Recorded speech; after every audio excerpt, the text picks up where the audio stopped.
Good evening, everyone. Yeah, I was asked to give a chat on a topic for integrated pest management. So I've apologies if some of it goes over your head. If it does, please ask me, and I will help explain anything that's if I go into too much detail or overcomplicate things as I have a habit of doing. Um, I suppose the agenda for tonight, just going to introduce myself, a bit about IPM. Thing we're talking about protected cropping and field crop examples. So my own background, I graduated from UCD in 2012 with a degree in animal crop production. And during my work experience on that degree, I went into placement in Chagas. And that gave me an interest in the science side of things and the research and the why and where and what, the more technical stuff. So with that, I undertook a master's in looking at biofungicides and the control of fusarium on winter wheat. And foolishly, or some might say, I decided to keep going and do a PhD afterwards. And about 15 years ago, I suppose a lot of more focus came in on biostimulants and where they could be placed, and was it snake oil? Was there different things on it? So with that, I did my doctorate on the role that some biostimulants can play in nutrient cycling and the effect on crop yields. And in 2021, I joined Unichem as a technical support manager to work with growers on helping them implement IPM. That has led to working across horticulture, agriculture, amenity, you name it. If it's plants, I'm probably getting phone calls from people on solving pest problems. Part of that role, then I also look at new products and new product development. So we get a wide range of people coming each year to us with different the latest thing, or is there anything good? So my job is to sort the wheat from the chaff and see, is there anything actually useful that may actually bring something to the growers, or is it just a load of nonsense?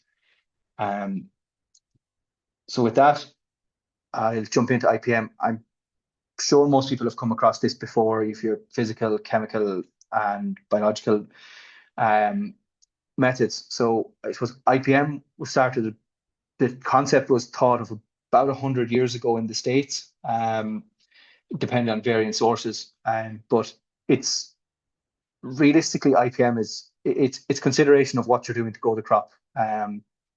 You know, it's using your brain, I suppose, to look and think, well, am I going to get this pest on this crop or not? Yes or no? And it's thinking ahead. It's planning is IPM.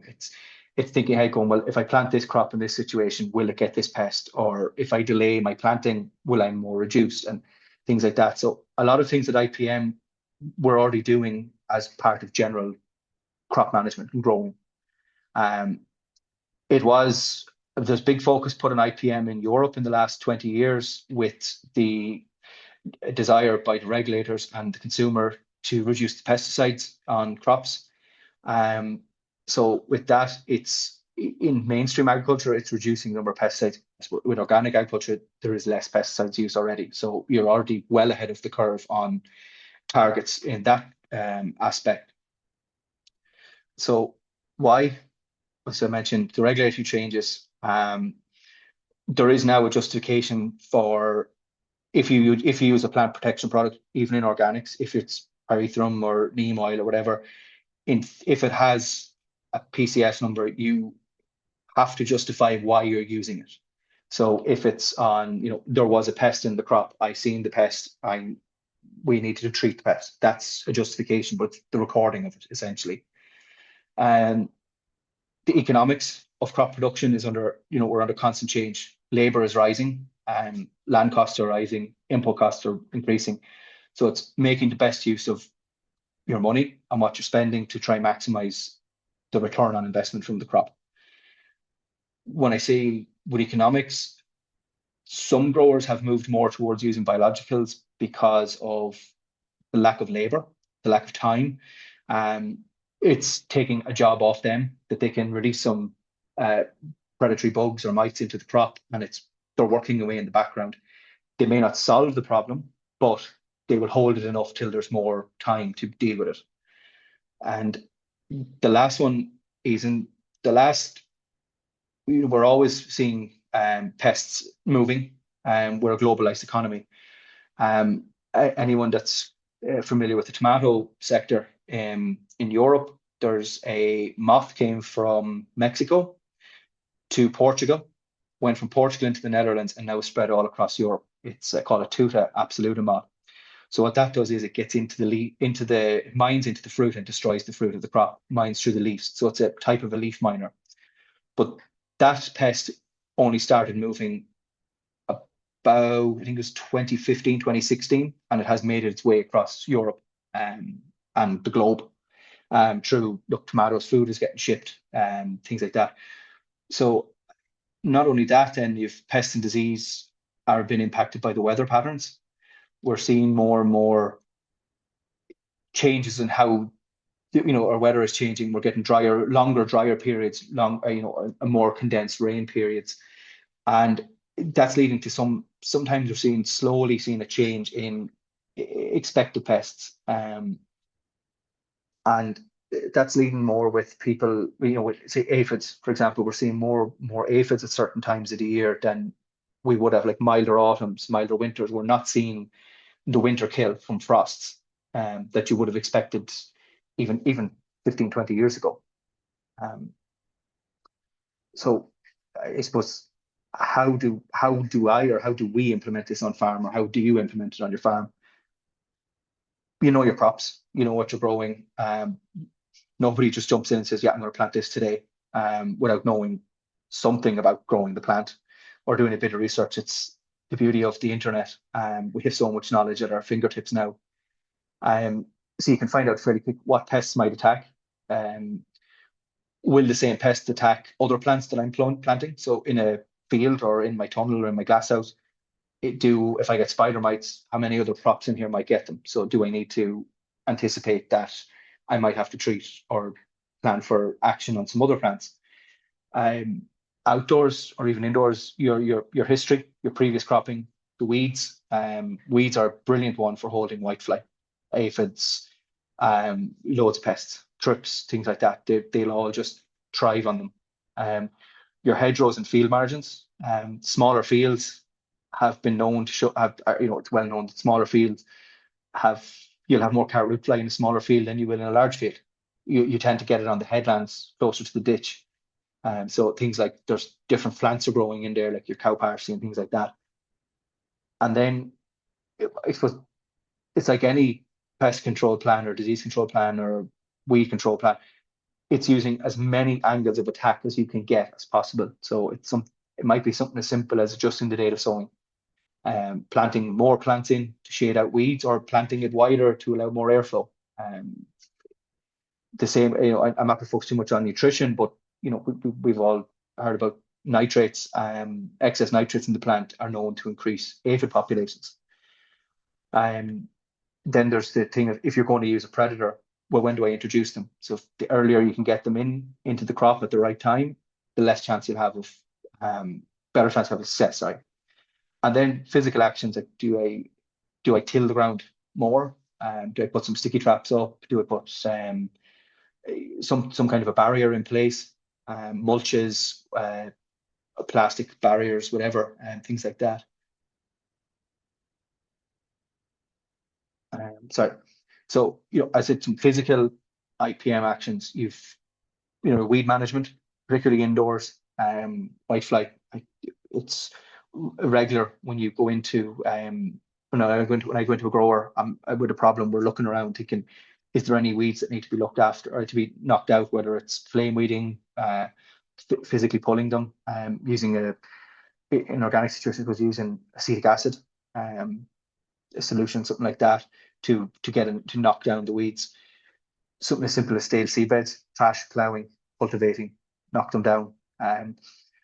Pests, aphids are always on a green bridge. We want to reduce that green bridge where we can. And other pests, glue traps, sticky traps, rollers, cards, whichever. Brilliant way to pull down pests very quickly in an area if it's concentrated. Now, that's in a protected situation. Outdoors, if you were using sticky cards, it's for monitoring purposes. You won't be able to put enough up it'll blow away in the wind and things like that. And temperature and humidity management indoors is critical. I had a grower this year with some strawberries. They were putting in, I hadn't visited them. They told me what they needed. They got their predators in, they were doing it, and nothing was performing as expected. So after a couple of weeks, I went to visit, and we walked in. The grower closed the door behind me in the glass house, and in that section, I was like, we eventually got to realize it's very warm in here, but the vents were fully open. But as soon as he opened the door, it got a breeze going through the glass house, and you could see the impact after, why the heat was very warm down below and dry. So spider might thriving in that environment. So something as simple as managing the environment where you can help. Mulches, again, helps with humidity, helps with weeds, helps to keep down pests. And something as simple as putting screens, there should be mesh, apologies, or even fleecing the crop. And things like that can all help knock back and reduce the pest getting to the crop. Something I spend a lot of my time working with growers is on the biological end. So when I refer to biologicals here, I'm talking more of the macrobiological, so your predatory wasps, mites, things like that, rather than the microbiologicals with the fungus or the fungi and things like that. The best way to get the most out of your biological, it's early season planning. Put it in place as early as possible. A preventative program is cheaper than a reactive program. If it starts to get away, you could end up having to throw a lot of time, effort, and money at a crop, and it may not be economically feasible to do it. And that's, nobody wants crop loss. So prevention is better than the cure in this case, than the reaction.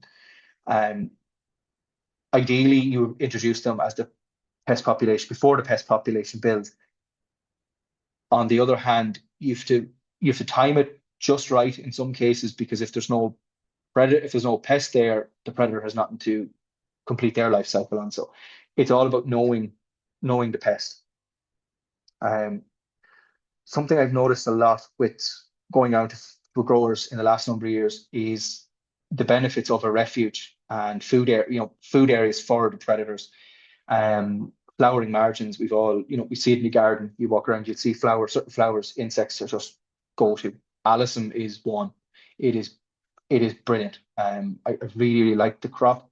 I have a number of strawberry growers who use it in their glass house. They will put alyssum plants around the glass house or the tunnels inside to try and pull hoverflies in, but also provide some food for some of the predators that they release into their environment. And it's something that it shouldn't be overlooked. We've all heard about planting marigolds around the base of your tomato plants in gardener books. We've seen that since books were written in the 1940s and 50s have these things in it. It's nothing new, but it's trying to put something practical in, having strips, having an area, and not going in and mowing it or strimming that area would be something I definitely would advise, because they need somewhere to overwinter. Sometimes there is intervention needed with entopathogenic fungi or fungi that kill other insects or either fungicides or insecticides. So there is a number of bioinsecticides on the market that are there, and people have used, I'm sure, for caterpillars, Lepinox is a well-known one. There's other ones there. There's Naturalis, there's Botanica and things like that. But something else it's kind of a physical but kind of biological. It's a hybrid. It's using pheromone disruptors. So pheromones are brilliant, but I'll talk about that there in the next slide. So the picture here was in a strawberry crop. We were struggling to get on top of a light brown apple moth or a tortoise moth problem, and we had applied insecticides, we'd applied Lepinox, things like that. The pest kept coming back in droves. A lot of pressure, couldn't get on top of it. We put in a lot of lures. So I think we doubled the rate, 20 per hectare to try and capture. That trap was up for 48 hours after the introduction. So you can see the bulb in the middle with the pheromone. That releases for 6 weeks and it attracts the males in to prevent reproduction. After that, then the grower has continuously put it in. So light brown apple moth is not a pest that's just strawberries. It can be in apples, it can be in flowers, it can be in peppers, it can be in a wide range of crops. It has loads of hosts. So it is something that's it's widely out there in the environment, and it can cause damage, or in this case, it burrows into the fruit. There's other ones there like codling moth and apples, some of the cabbage moth. There's hundreds of lures available, but the majority of them are it's a male attractant to bring the males in, and it's on a glue pad which sticks them to it, and then it's preventing the mating. Majority of lures are 6 weeks, usually 40, 45 days, depending on temperature, so give or take 6 weeks. I suppose insecticide options, there is some from organics. There is less, and they are increased. There is an increasing number coming on the market. There's a lot of focus on innovation in this area because it's easier from a regulatory point of view to get organic approved solutions onto the market now for people. So if anyone that's where the focus has changed. The regulatory market in Europe has pushed it this way, and it is making it more mainstream.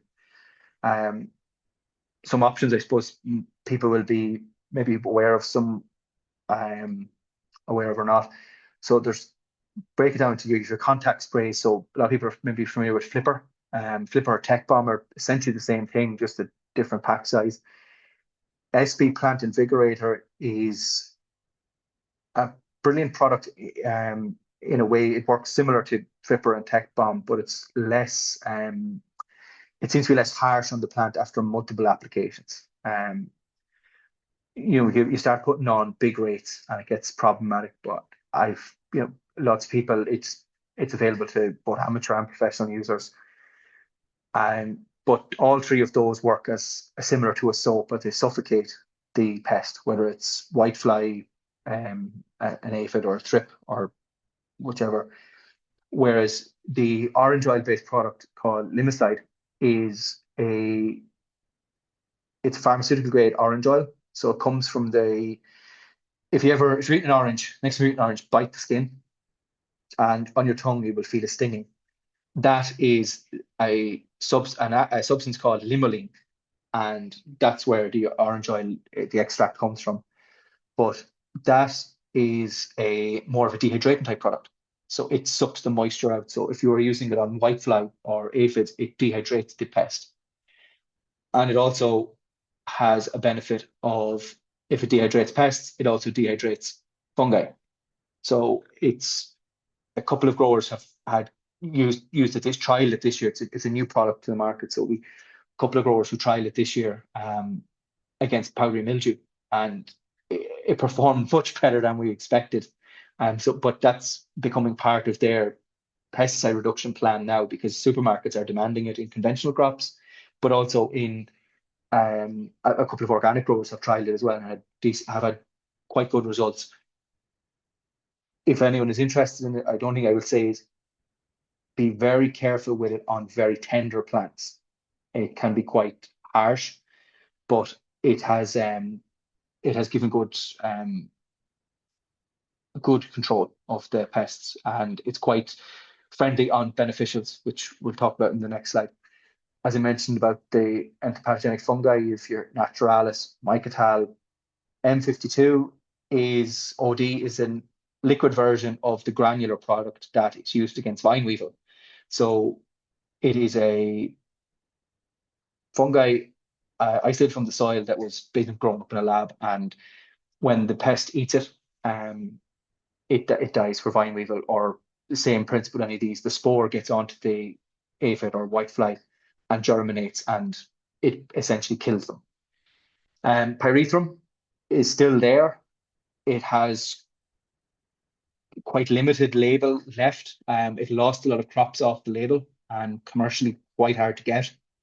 And then azadirachtin is not a new active, but it was new to been officially registered in Ireland 3 years ago. Both Icos and Azatin came the same year against tuta and tomatoes is the reason it was a bit of focus came to push it.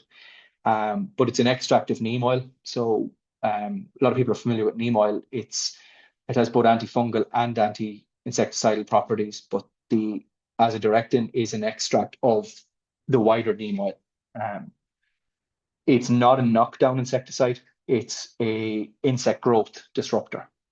So what that means is essentially it slows down the development of the insect. It can repel pests from the crop and stop feeding.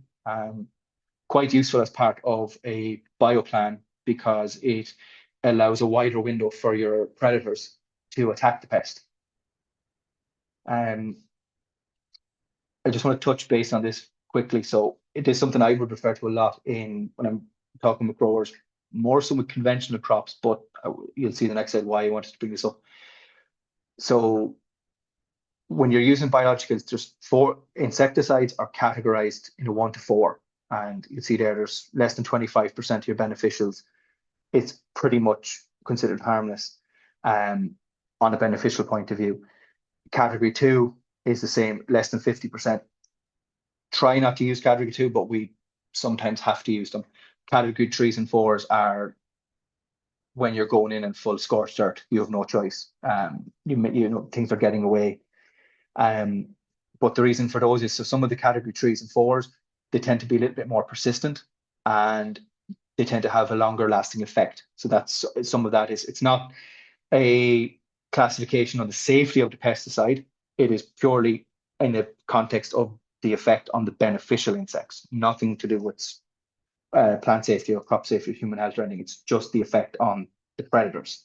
So with that, so this is so Coppert, who I do a lot of work with. Coppert have a brilliant app on the phones called Coppert One. You can put in any of the predators you use or any predators that you're familiar with. You can put in any some products, some active ingredients, things like that. If you were even thinking of some with copper and sulfur, you can often see different effects. But you'll see on the left here, the pyrethrum can be persistent for 1 to 2 weeks, whereas on the adult, the effect is 4. So if you have some aphid predators, so these are all natural in our environment.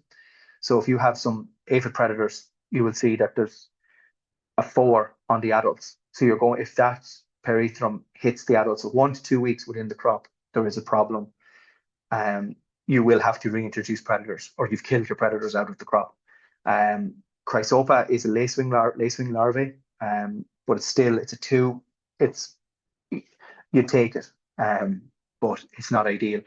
Whereas if you look at the Icos or the azadirachtin spray, it's all a 1. So it fits in very well with an IPM program. So the next section is just going to go through some pests and some examples of protected cropping and biological control and IPM. So I'm sure anyone that turns up a leaf during the summer, you'll see some or all of these pictures, you'll have seen them. Lacewing is probably the one you may not have seen because it only comes out at nighttime. But you can see in the middle picture here on the top, this is the mummified aphid. She's going to hatch out, and this is what it looks like here. So if you're really into your entomology and your IPM and you've a magnifying glass, you can often tell which species of parasitoid wasp has mummified that aphid. So they all have different emergence patterns. Some come out with a completely smooth hole. Some come out with jagged. Some they rise up on a little platform and things like that. But in general, you'll see parasitoid wasps will just work away in the background. You never really know they're there until you see the mummified aphids. Ladybirds have a great name, but in reality, they're overhyped, in my opinion. Ladybirds, if I introduce ladybird to a crop, the ladybirds tend to just leave. They don't stay where you want them. And nobody wants to put something in that it'll just go away. You want to do the job where it is. They're quite picky on what they will go for. So hoverflies and encouraging hoverfly larvae in is much, much better than ladybirds. Ladybirds are visual. Everyone knows a ladybird eats a green fly. If I'm ever talking to people who don't know anything about uh, horticulture or growing, or when I was trying to explain my job, I just explain ladybirds, even though she lets me down a lot. Um, Lacewing is brilliant if you have a hotspot, and that's a hotspot only. Um, they're ferocious. They will eat 30 to 50 aphids a day. And they have two big pinchers on their jaw and they just eat, eat, eat, never stop. Um, so I suppose, how would you boost your predators on farm or in your tunnel, in your farm, in the field? Avoid the use of your insecticides where possible. Like it's an ideal word to say. I can say don't do it, but needs must at times. There's practical things come into play. But you can do things to plant refuges and allow them to overwinter. So you can have an area there's the stems. We'll often be telling gardeners don't clean your garden until March or April. Let the bugs come out in the springtime. It's no different in farms. Companion planting, so alyssum, flat flowered plants. Hoverflies love these because they've short tongues. They can't get the nectar where they have to. It's hard to access. So that's why there's the whole French versus the African marigold. You have to go for the flat flowered one, not the bunched up one. And as much as possible, have flowers as long as you can. But that can be flowers of the crop. It can be flowers of a margin or some interplanting, things like that. So with that, another pest common see is spider mites. There is many, many different forms, but traditionally the one we tend to see is this one. We tend to see two-spotted spider mite. This is the most common one. They hibernate very well. They will get into the nooks and crannies of a glass house or a tunnel. They will hide anywhere. And they love hot and dry. So if you have a spider mite outbreak, the first thing I'll tell someone when they ring me usually is get a hose and go and wet the place down, get the humidity up. When you see spider mites webbing, that's a defense mechanism. So that stops the predators getting in at them. And they attack so many plants. I can name there tomatoes, cucumbers, beans, strawberries, you name it. There's so many plants get spider mites, particularly under protection. Outdoors, you don't worry about spider mites. They never cause enough of an issue if they are out there. With that, there's a couple of different predators that I use a lot, and we've three. So we've one called Phytosidius permissus. So it's a specialist. It only eats spider mites. It does nothing else, only spider mites. Then we have the Californicus, or some people might have used it before, Spical.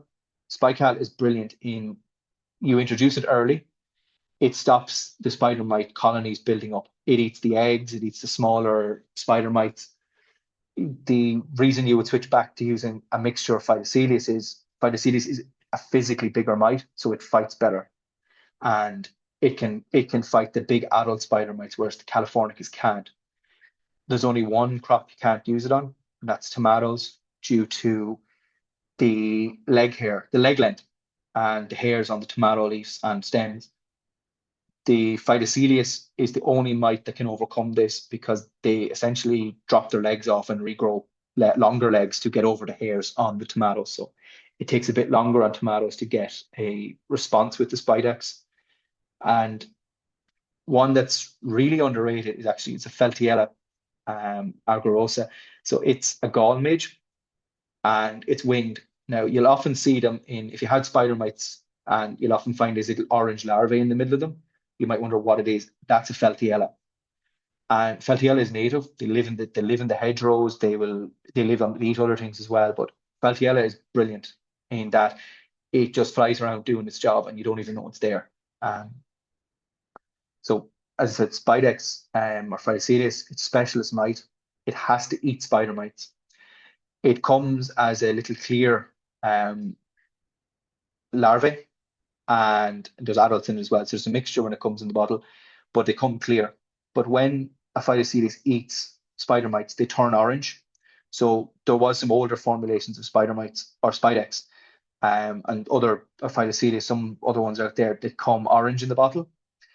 They are reared on spider mites in a factory, and essentially they're starved to go into a bottle because nobody wants to be shipped spider mites in a bottle with predators. So Copper developed a new rearing method a few years ago. So it's called Spidex Vital. So it comes as a bit different, little clearer bug, but it lays eggs a bit quicker than the other one, so because it's not starved. Phytocelius likes lower temperatures, so below 30 degrees, and it likes humidity. So everything spider mites don't like. Californicus, as mentioned, is brilliant. It lives off the pollen of plants. So if there's no spider mites there, you put your sachet in, releases over 5 to 6 weeks, and that will establish a population in the crop, whatever it may be.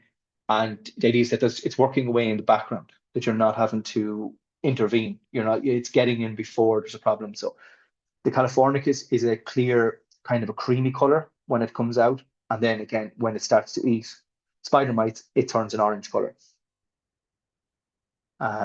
Here's a better solution of it. You can see some spider mites that are sucked out, and here's the spical eating, sucking the insides out of all the spider mites. That's a pretty nasty population. You can see the eggs and things there as well. Some smaller adults. As I mentioned about Feltiella, it's a specialist. It goes for spider mites. It has wings, so it can fly around, and it likes a slightly lower temperature than the spica. Spica will tolerate up to 35 degrees. It will survive up to 40, but it won't be laying its eggs until it's below 35. Feltiella loves honeydew. So you'll often find Feltiella where you might have an aphid outbreak or a whitefly outbreak, because someone else is providing some food for them. The same if you see an aphid colony and ants, the ants are farming the aphids for food. Here's the Feltiella larvae, again, pinching and sucking the insides of the spider mite out. Whitefly, if you get it, you know you have it. Whitefly is very tough to get rid of at times. They overwinter so many places, nooks and crannies. They'll overwinter as scales. They'll hibernate. I've seen whitefly come out of a fridge on strawberry plants that were in the fridge for 2.5, 3 months, and the whitefly will hatch within a couple of days once it gets temperature. They will suck the life out of the plant. They'll secrete honeydew. They can transmit viruses. There's lots of plants affected. Again, there's very few minor ones. The adults are highly mobile. So how would I go about controlling them? I thinking of firstly is the sticky traps. So it's first line of defense. Where have you disposed of your old plant material? So if you're deleafing, say, tomatoes, for example, if you're deleafing your tomatoes, you're just throwing them on the ground in the glass house or tunnel, or are you bringing them outside and putting them in the compost heap? I say staff hygiene. That's from the point of view of on their clothes or on their body. Whitefly will you won't even realize they're on you, and you'll have moved around. Things like they'd be on tools or equipment, wheelbarrows, trolleys, things like that. So it's all little things. If you have an outbreak in one tunnel and you don't have it in the other, do that tunnel last that has the outbreak. There is parasitic wasps there. Some have a black scale when the predator gets in.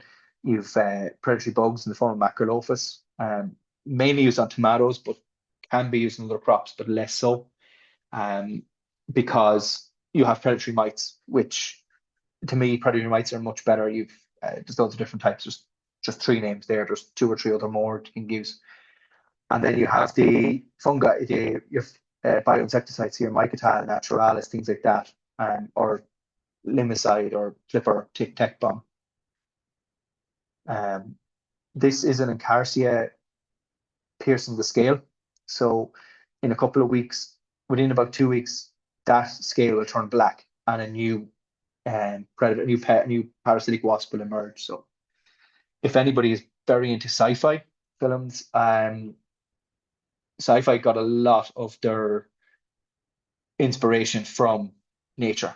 So a lot of predatory bugs, if you watch the film Predator, bursting out of their chest, things like that. This is where they've got their inspiration from. Just a couple of other indoor examples of where I've had good use with biologicals at the moment. Cabbage flea beetle. So using nematodes. So if anyone's using nematodes, you might use nematodes for vine weevil. There's some there you can use for leather jackets, things like that.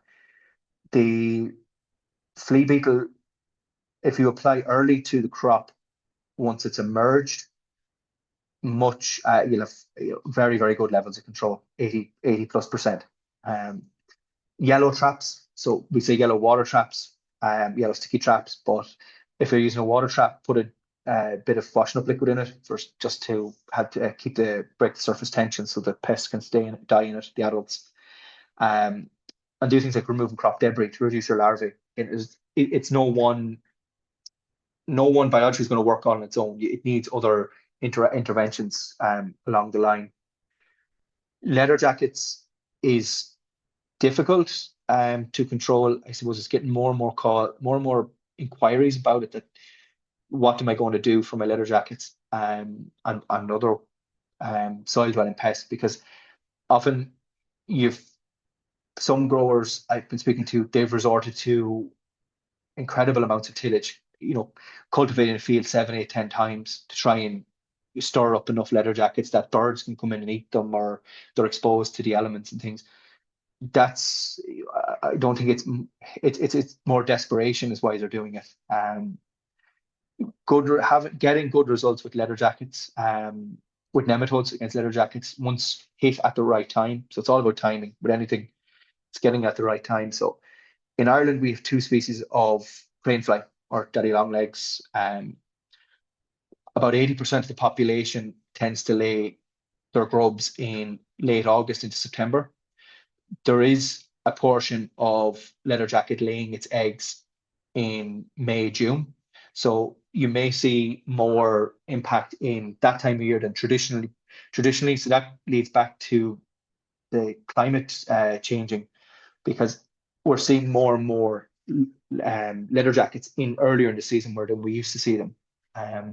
That's daddy longlegs is overwintering a bit better.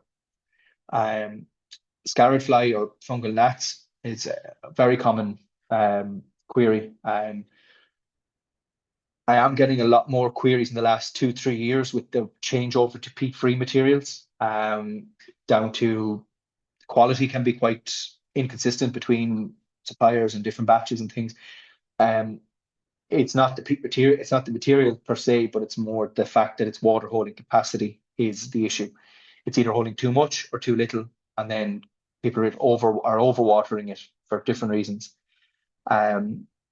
Using yellow sticky cards is a very easy way to catch adults, but the biggest one is keep the watering down.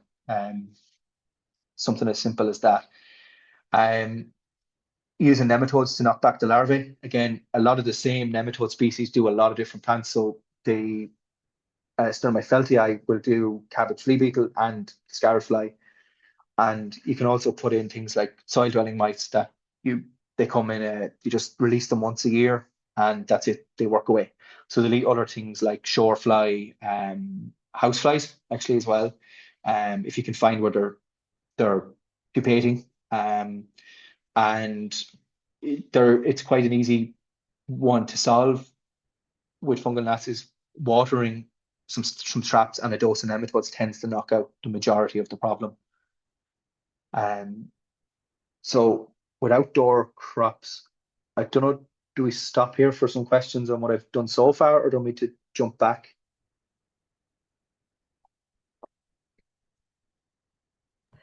Apologies. Usually, Connor, we wait till Mhm. the end Okay. to, but I think it can be nice to drive a little bit of interaction now and maybe before you move on to the outdoor crops.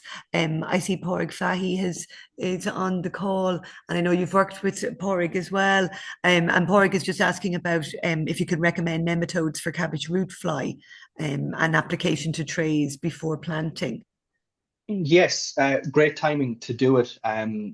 So a brilliant time to do anything like that is in the plug plant. So you're trying to inoculate the plug of the plant because obviously the cabbage root fly lives in around the base of the cabbage plant. So by putting the nematodes in on the tray, it reduces the need to go back and reapply or to apply a drench after sowing because often it's a job that's done. You can do nematodes with a watering can. It's quite simple.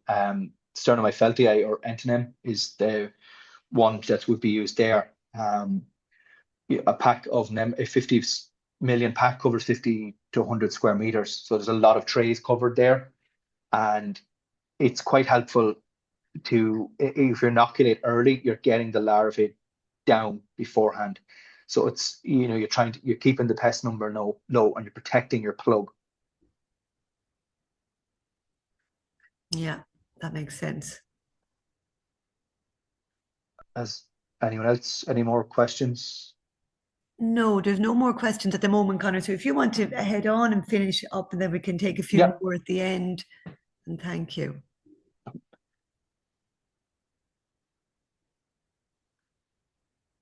So just talk some outdoor crop examples. It is becoming more mainstream. So the use of macrobiologicals outdoors is gaining traction from a number of sectors, mainly the high value veg crops. So carrot root fly was my first introduction to the use of biologicals outdoors, as in terms of nematodes. Um, in Ireland, we get two to three generations depending on the year. Traditionally, it's the second generation is most damaging. So that's the generation that hatches in mid to late July. And if you're not protected then you're leading into bigger problems. Early season carrots is a problem, but I'll touch on that in a couple of slides. Um, so the adult carrot flies, they overwinter on the headlands. Again, cow parsley, I have a dare on it. That's it's a big problem for dealing with carrot root fly. We all know the damage that it affects when they mine into the root, and it's an unsaleable product. They would always tell anyone that's trying to time anything for carrot root fly is whether it's using terracol or nematodes or whatever, um, you need traps. It's essential to put traps in. So about 2 foot off the ground at 45 degrees, yellow sticky card facing down. Um, because carrot root fly do not fly very high. That's why if you're putting a barrier up, the if you put a barrier 2 foot off the ground and angle it out a foot at about 45 degrees, carrot root fly will come along, hit it, fly up, and then basically because they're very weak and not very well flying, they'll fall back to the ground and die.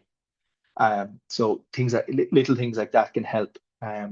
That's probably more in a small scale um, scenario to do something like that. So uh, the University of Warwick in the UK have a brilliant resource that I use here, and Ireland have used successfully with a couple of growers.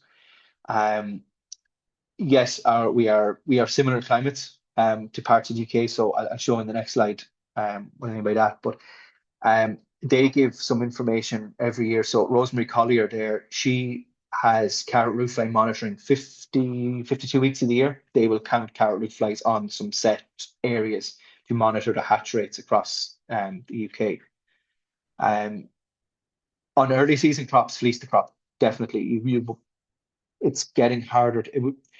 Nematodes can work, but it takes a lot more investment and repeated applications than going for, say, the crop that emerges in mid late June. Um, Applications of Sternomyfeltii or Caparel on crops, 14-day intervals. As soon as you do your first one, that's it. The clock starts ticking. You have to go 14 days again, and you do that 3, possibly 4 times. That gets you over. That gets you out of the second generation, and it will start at the partial third. So that gets you from, say, mid-July right through to the start of September, when the carrot fly population tends to drop off a cliff.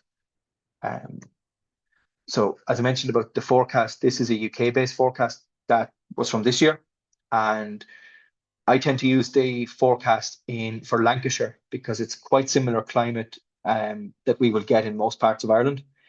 And roughly over the last number of years, we've had anything from the 10th to the 16th of July, and with a couple of growers putting out traps, it tends to be plus or minus 48 hours from what this forecast tells us.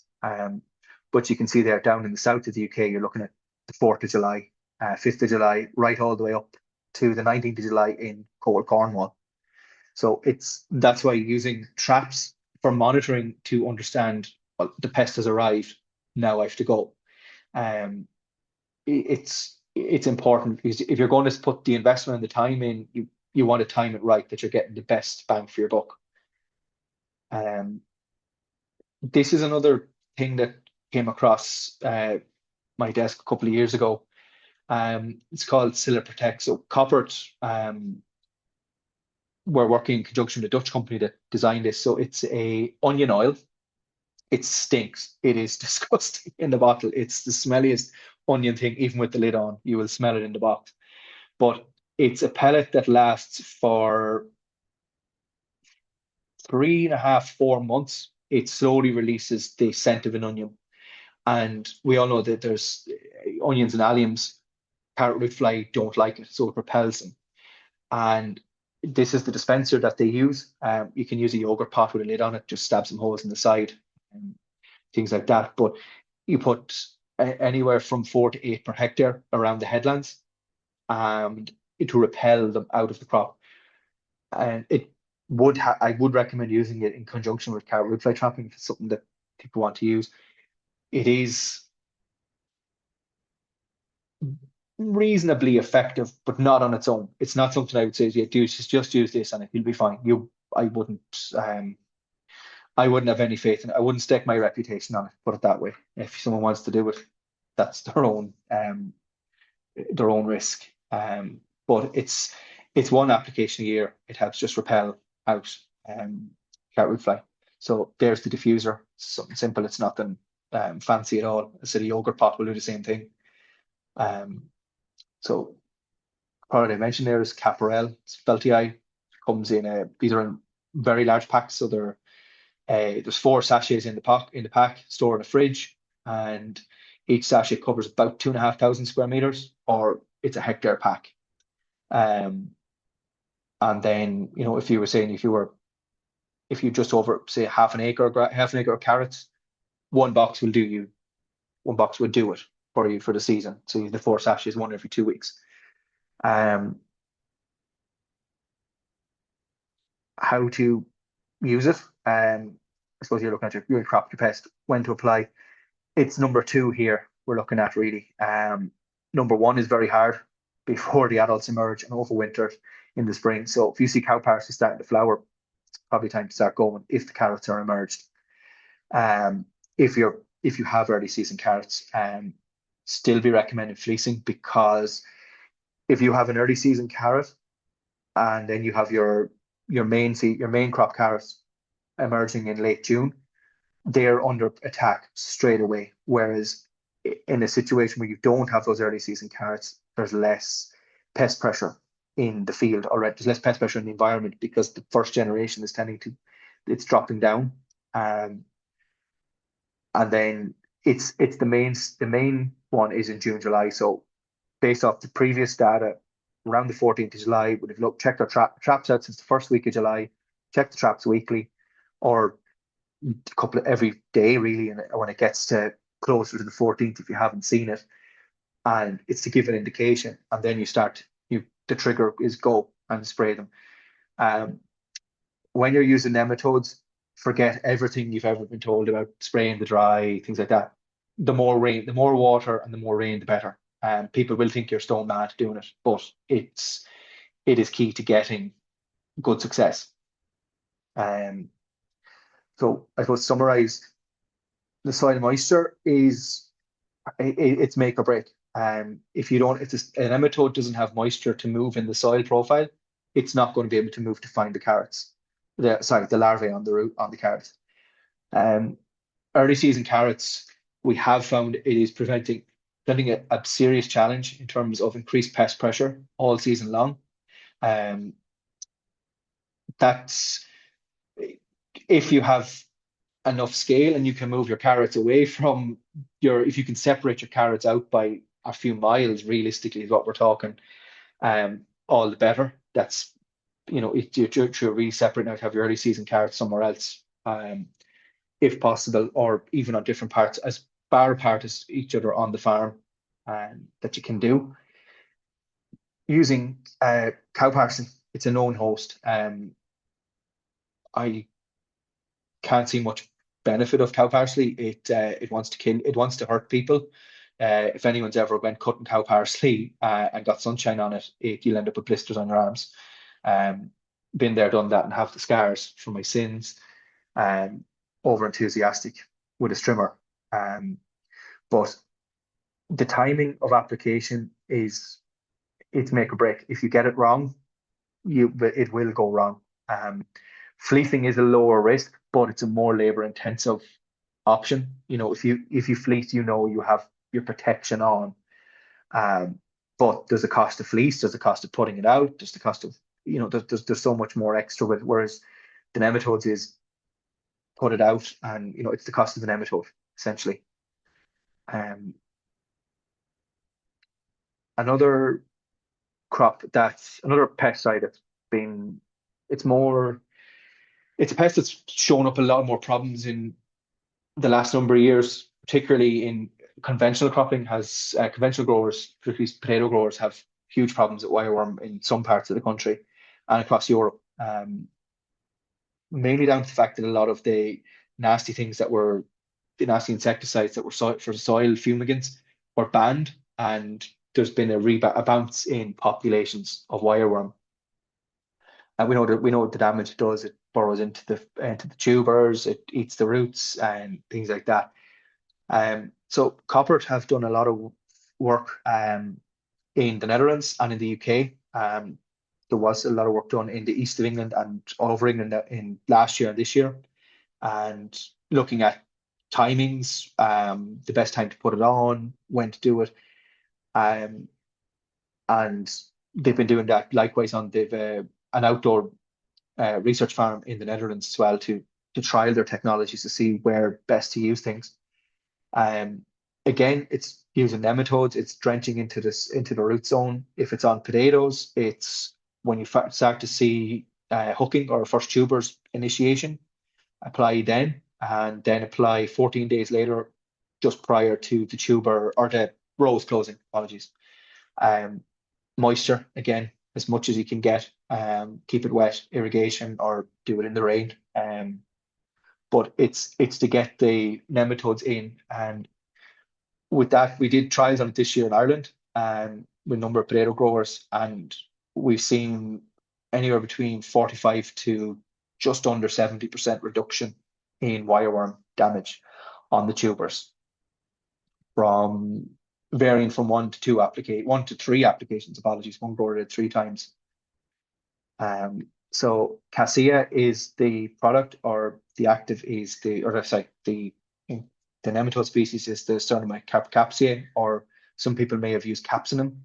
That's in a smaller pack size. Again, this is aimed at a hectare, or a 2,000 square meter ish type area. There's loads of crops get affected. Depends on when to apply, depends on the specific crop. But early applications is better. The earlier you get it on, the better.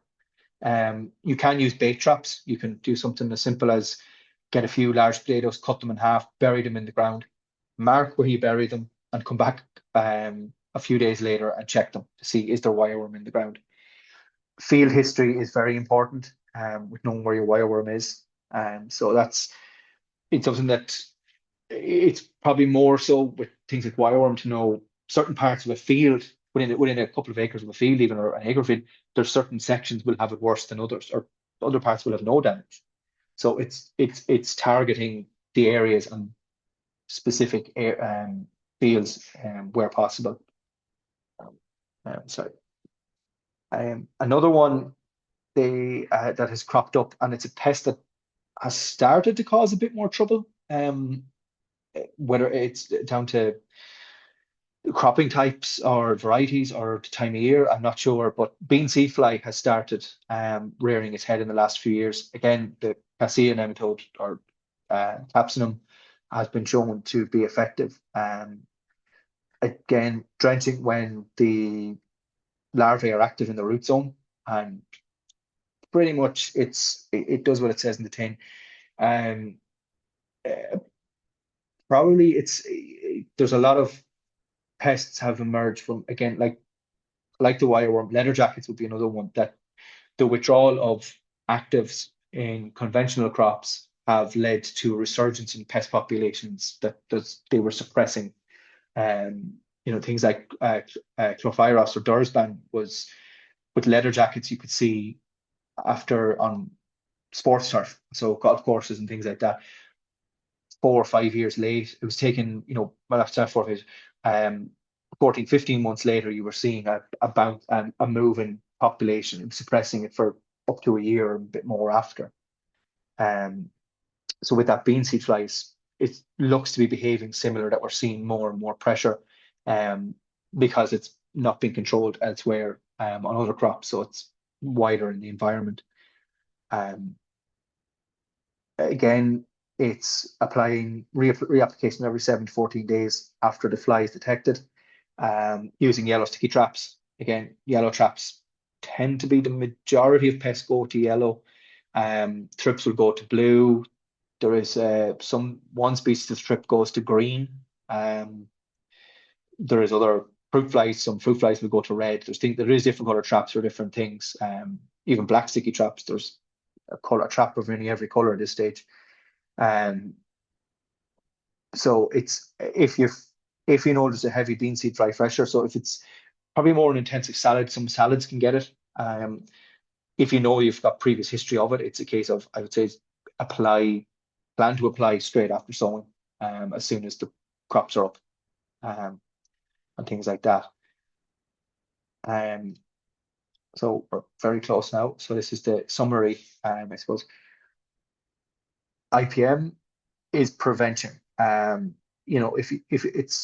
is a prevention strategy. So integrated pest management is prevention strategy, realistically, to get the best out of it, using stuff, planning ahead. Planning is key to everything, particularly with pests. So if you don't design a program or help with designing one, if there's plenty of people there will help with that, it's trying to attack many points of the life cycle as possible, and that's economically possible. That is, now, don't it's making sure that things have to pay as well if you're doing an action. If you're putting in biocontrols earlier is better. So if it's, say, spider mites in a unheated glass house or tunnel, and you've a crop in there that's been overwintered, or your cucumbers are planted out, middle of May. As soon as you see the first flowers on your cucumber or tomato or cucumber side, you put in your sachet of California, something like that. That then will give you control, because it's taking out the risk of spider mites. It's reducing the risk of the spider mite along the way. Knowing which predators can work. So there's many different types. I didn't even go into all the different types of aphid control or predators. There's a list as long as your arm of different predators that are there. But making use of the wider environment, I suppose, of your flowering margins, refuges for predators, encouraging birds, even something as simple as feeding the songbirds. They will eat aphids. You'd see it in your garden, you'd see things like that. Hedgerow management, things like that. Choosing the right interventions. After your predator, if you've predators gone in, there's no point spraying something that's going to kill them. a waste of time and money. But I suppose towards the end, I was trying to say is the outdoor IPM is gaining traction from regulators, from I know the Department of Agriculture have been very positive to a number of growers who are trying these technologies. Um, so it's helping to get the knowledge out there that there is options for pests, because it's the best will in the world. Nature will always have something there that's trying to eat what we try to grow, whether it's us or the pests. I suppose with that, then I'd say thank you for your time. And if anyone's any questions, please fire ahead. And thanks a million, Conor, for that. That was a really comprehensive presentation. You covered a lot there. I think I recall at our conference, was it Brian O'Hara that said basically if you have pest and disease, it implies there's a problem with the system, and it's definitely, I'd say a lot of growers here have a systems approach, but I think things like carrot root fly, and there's certain pests that no matter how hard you work at it, your whole systems approach, things happen. But I know you're not here in a salesman capacity tonight, but just kind of the logistics, the timing does seem really important, and you need to have a plan, and you need this product to be available when you need it, or beforehand. So just even like, how does that work? I see a lot of people here work with Fruit Hill Farm, or I don't know, could you just kind of even be a little bit more kind of specific on that, and maybe the cost of the plan would look like, just say even for half an acre of carrots for carrot root fly? Yeah, so I suppose there's all of any of the biological type stuff I spoke of is just in time delivery. It comes from supplier to order. It's planning ahead. So like that for the carrot root fly nematodes, it's when you've the carrot sown, you tend to kind of know when you're going to need them. It's going to if you've sown the carrots in the end of May and they're emerging in June, you're going to know by mid-July, and going to roughly need it around the third week of July. With that, yeah. So yes, in my day role, like we do supply through Fruit Hill Farm to many growers there. So Elmer and the team there are, they're brilliant at what they do. They're easy to work with. They're great that way. Cost wise, say for a half acre of carrots, I did actually work it out just in case someone did ask me, and it wasn't a planted question, by the way. And you didn't before tell they me would to believe ask it. it. And if anyone else there, lads, while Conor's going through his notes, if anyone else has any questions or would like to come in, or has any experience, either good or bad, using biological control, because maybe some people have bought some nematodes, and maybe things sometimes don't work out as planned. Yeah. So definitely throw it into the chat. The pack of the 1 hectare pack is 360. So if we divide that down, so 360 divided by 4, it's give or take, you're working out at sorry, now my brain is freezing. It's time of day. 360 divided by 4. It's just shy of €90, and €90 half acre, sorry, per application. Sorry, brain was, I could see it, but wouldn't think about it. For angst. That would be the cost of the nematodes, and that would give you 4 applications. Now, if you're on bigger scale, it works up. So it's 350 per hectare pack, and then you work back which way you want to do it. It is like anything with nematodes. Store in the fridge until you need them. Take them out, mix them up. Nematodes are resilient enough that you can apply them in the worst of rain weather. But you're not wrong in the whole, if your system it's an indication of there's something broken. That's a very simplistic view, in my opinion, because, and it's not for anything to do with day job, it's just, I don't think that's how nature is not going to work that way. Yes, if we sowed a carrot, an onion, and a potato all together and randomly sowed them around the place, yes, you may have less problems. But we grow in a form of a monoculture.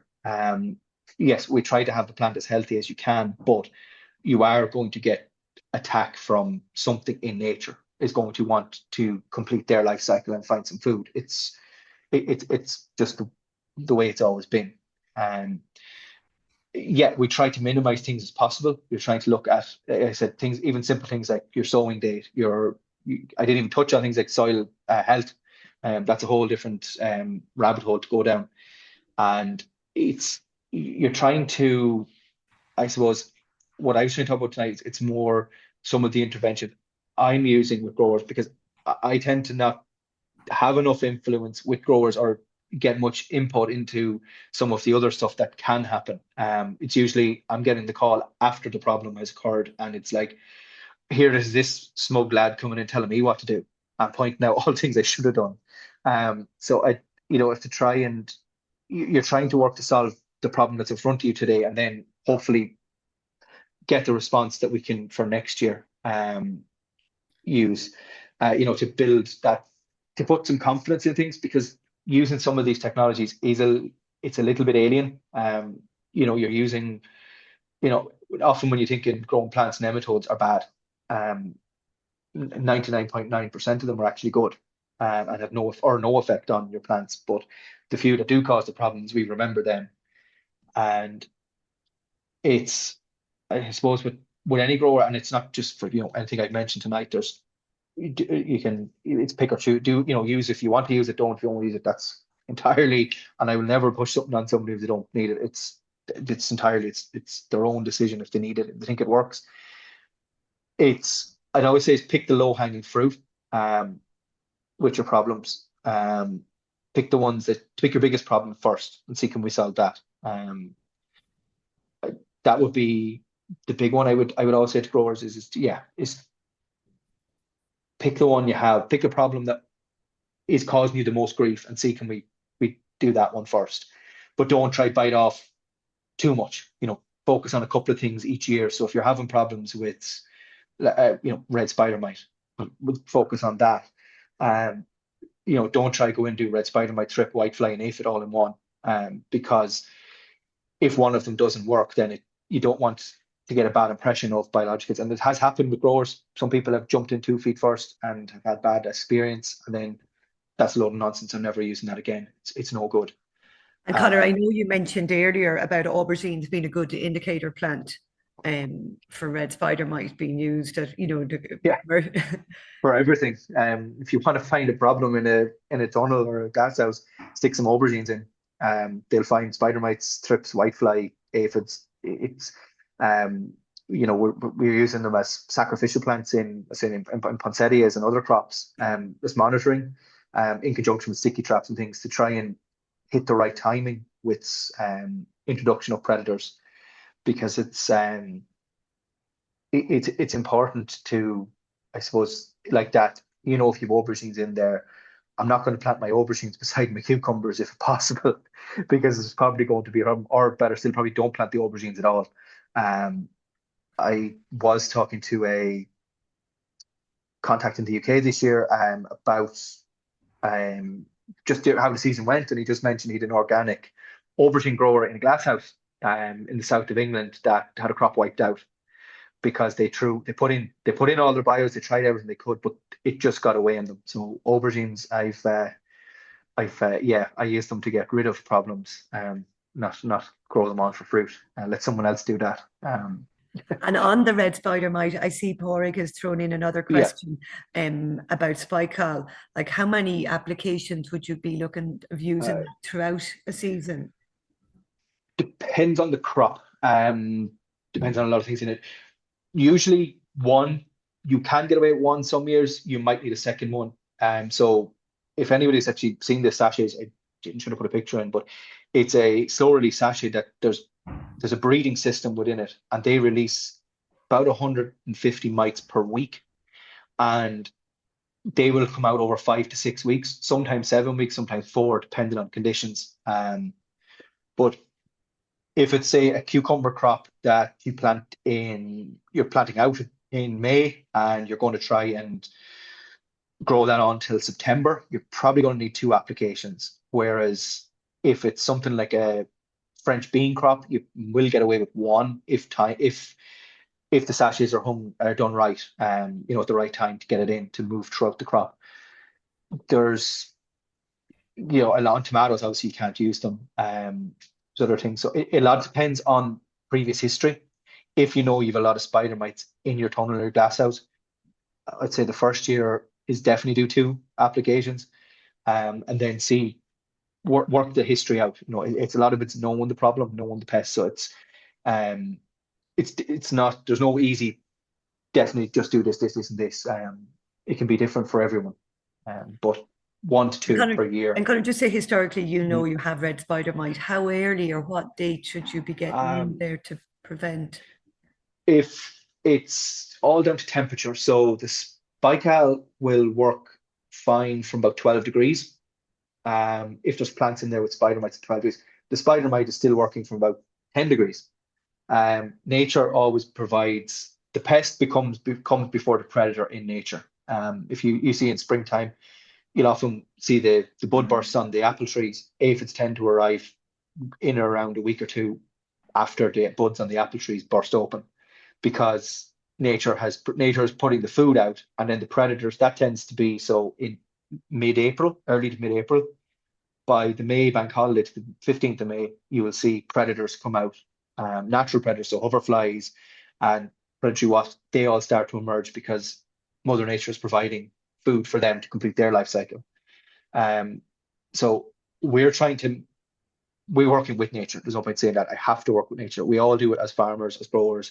You have to work with nature to maximize. So any people have tried going against nature, and look where we've ended up for many years. That probably is a huge part of IPM. It's working with the system, working with the environment we're in. Typically here, so heated glass house, you can use them all year round. If there's some heat in the crop. Once it's, I said, 10, 12 degrees during the day, they're fine. Introduce if you think there's a problem there. I would say over the winter, if you can clean down tunnels, wash it down, it's brilliant. Clean out the plant debris, things like that. Um, so I don't know if that answers. So it's the spike can is a sachet, and then you use the Spidex No, as absolutely. It's uh, all you're curative. monitoring temperature Yeah, wise. it's a lot of it's temperature related. So it's the same with aphid predators. Um, like that some of them there, the Aphidoletes, it's a gall midge as well. It's a brilliant it's a little orange larvae that comes out and it makes ladybirds look soft when you get enough of them in the colony. But the Aphidoletes, once it has an average 12 degrees across 24 hours, it's actually fine. So I've seen it. We found the Aphidoletes growing in cold tunnels, seen it in cold tunnels in late February, early March. Um, Once populations build, if there's some aphids there, it will still tip away in the background slowly. Um, And Conor, another question in about beehives yeah, and how they're used with tomato pollination. And then, yeah, is it Irish origin bees yeah, in the they hive? are. Yeah, so this was up to about 15, 20 years ago. There was bees. Bees were being produced. They were of the mainland European bee species. Um, there was things on the hive to stop the queen getting out. They're bumblebees, by the way. Sorry, just to explain, it's a bumblebee hive. Um, the current species we use is Bombus terrestris audax, which is the British Isle bumblebee. So it's a soft-tailed bumble or buff-tailed bumblebee. They are. There was a guy working for Coppert who had to go around the UK and Ireland collecting queens, and he collected 150 queens between the two countries or two islands, and they were brought back to the factory and they were cleaned up. And you would be amazed by how dirty bees are. Uh, you often see a honeybee covered in mites and things like that later on in the season. Um, they're naturally occur in the environment. It's just bumblebees. It's the way they are. Um, they are Irish origin. Every beehive that comes in is certified by a vet, um, that it's free of pest and disease, and they're inspected and fully traceable from factory right through to the farm. So about it's economically, it probably made no sense to actually go and identify a UK and Irish bee for the size of the two markets together. It's not actually that big, even though what people might think. But morally, Coppert and one other company that don't supply hives in Ireland actually, but they did this because it was the right thing to do. There was there was pressure coming on from people who were, I suppose, misunderstanding what was happening with the bees. Where we would not have tomatoes in Ireland without the bees. Strawberries would be vastly reduced. Even apples, things like that. There is certain varieties of apples are really hard to pollinate. So they are they provide a great they're great workers. They just do it to say the tin, but they are native, I suppose, to answer the question. If you're getting issues with pollination of tomatoes, I'd say the first thing is try and encourage what's there naturally, where you can. The hives are there for certain crop. Tomatoes are actually just really crap for bees. Bees don't like them because there's no nectar in them.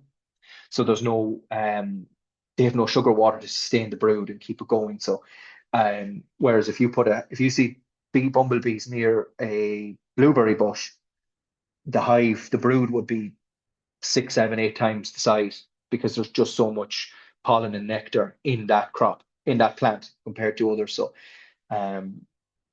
just an example of where bees are better. You can get better pollination. So if you put a couple of blueberry bushes near the door or around the place, it will help sustain massive amounts of bees.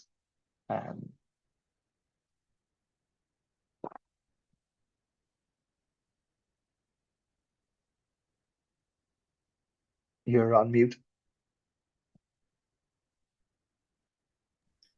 I had to go mute. I've no power at home, so I'm in a public hotel lobby tonight. I think the east got worse hit by the west, so it got a bit noisy there. But just yeah, no, great that you're talking about plants to encourage beneficial insects as well. And I was just saying, recently we were over in the UK at Abbey Home Farm, which they had a rather large glass house, and they were using perennial wildflower strips through intermittently through the tunnel, and it was working, or the glass houses, and it was working great. Yeah. A big problem I found with some of the wildflower strips is the abundance of daisy. Oxeye daisy comes into it and it just takes over for a couple of years. So the perennial ones in particular, it's just something to watch. I found even using catch crops like buckwheat, phacelia, things like that are brilliant. I use them here in my garden the whole time for nothing more than even for soil conditioning. I'll always put them in. It's important just to it's leave something for nature. I like to do my bit where I can. I have a very messy garden compared to a lot of people, what people might think. Good to know. Good to know, Conor. Yeah. And then just I see Aoife Riley has come in, and just yeah, I think definitely you covering carrot root fly. That's something that would be really pertinent to a lot of people on this call. So Aoife just said thanks for that, and just as well was just talking just a question about like the importance of beehives, in general, how that can on a farm can affect the populations. We haven't seen any evidence to show that it's affecting the native populations because it is the native bumblebee within that. It's one of the native species. We have loads in Ireland. The buff-tailed bumblebee is the reason it was picked over other species was it actually it works more on the fringes of the year. So, for example, if you're seeing, let's say, strawberry crops, sorry, I'll jump back to one before I jump to that. The bumblebee hive, so a bumblebee hive dies every year. Every single bit of the hive dies except the queen. That's it. All the workers die within 6, 7 weeks, 8 weeks. Whether it's in nature or in one of the other hives, the queen, because they're native, we haven't seen any issues with on farms because surveys have been done on farms that have commercially been using beehives for 25 plus years or more now. The European bee didn't take hold, thankfully, because there was a system put in place on those hives years ago that there was a door that the queen couldn't get out. She was in a little box inside in it, and then the hives were disposed of, shall we say, the nicest way of putting it. They were got rid of, and so there was less risk of that species getting out. And as far as we know from Chagas and Borbia surveys and other things, we've never had anyone report back any issues with the bumblebees. Um, so I hope that answers the question a bit. But I suppose the main reason I suppose using bumbles in a strawberry crop, you can have 60%. Your class one yield is obviously what you're paid on. It's the fruit you see on the shelf. It's the nice looking berry. It's the no cracks or nubbles in it or anything like that. The difference in using bees can be up to 40% more class one fruit. So it's just more saleable yield for the growers to do it. Honeybees are not very useful in a pollination term in early season or late season. They come out in May, June, July, August, and then they disappear again because they have a big stack of food that they don't have to come out, whereas a bumblebee has no choice. If you don't come out, you're not feeding your queen, and everything. If you're a worker bee, your whole life is serving your queen, and it's as simple as they have to go out in the hail, rain or shine. Bumblebee goes out to do its work, um, and trying to encourage all the any of the growers I'm dealing with, they all have refuge areas. They're minimizing pesticide use and things like that because they want to encourage, like, no grower wants to be buying beehives. No one wants to do it, but if they could get the natives in a big enough number at the time they need to work, they would. So that June, July, August, there's plenty more natural pollination there, whether it's from wasps, hoverflies, or other things like that, even houseflies, things. So I suppose it's our production system we're doing. Like we are trying to we're stretching our crop growing season from as long as possible. There's Irish strawberries on the shelf in Ireland, like genuine Irish strawberries. There is 10 months of the year, 11 months of the year at the moment. In the last year or two, there's one grower now using LED lights for winter berries. But like fruit will hit the shelf from St. Patrick's Day. There'll be Irish fruit back on the shelves. So the consumer is demanding it, particularly strawberries. It's year-on-year growth. It's the one fruit and veg that there seems to be no end to the demand the whole time. And I put that challenge to all organic growers. There's no organic strawberries on the shelves of Irish origin that I can see too often. So there might be an opportunity there for people to grow some. Yeah, they still mightn't be getting them out in March, though. I'd say No, I think the seasons. they're Yeah, high tech glass houses with heat. There's combined heat and power units, wood chip, things like that to get the crop there, because that's the supermarket. It doesn't. You can find Irish strawberries on the shelf today, and you will up till Christmas and into January, but you have to look for them. Whereas you will find Egyptian, Spanish, Moroccan very easy this time of year, because that's the consumer wants it. And at the end of the day, we're growers and you have to provide what the consumer wants. I think that could be a whole other webinar. Yeah, that we won't get away from this one. Exactly, on the consumer and educating them as well. And I think you keep on emphasizing, farming with nature, when you're looking at the commercial guys trying to import pollinators, but yet developing systems that are actually destroying them. So yeah, it's a whole piece. But I think, Conor, you really bring a wealth of knowledge across all the areas. And I suppose the one thing I really picked up from you is that science is at the core of how you speak and what you do. And I think that is really important, that this is all scientifically researched and the research continues, because I think you have to look at a broad, spectrum of tools when you grow and to pull on things. So I think it's been brilliant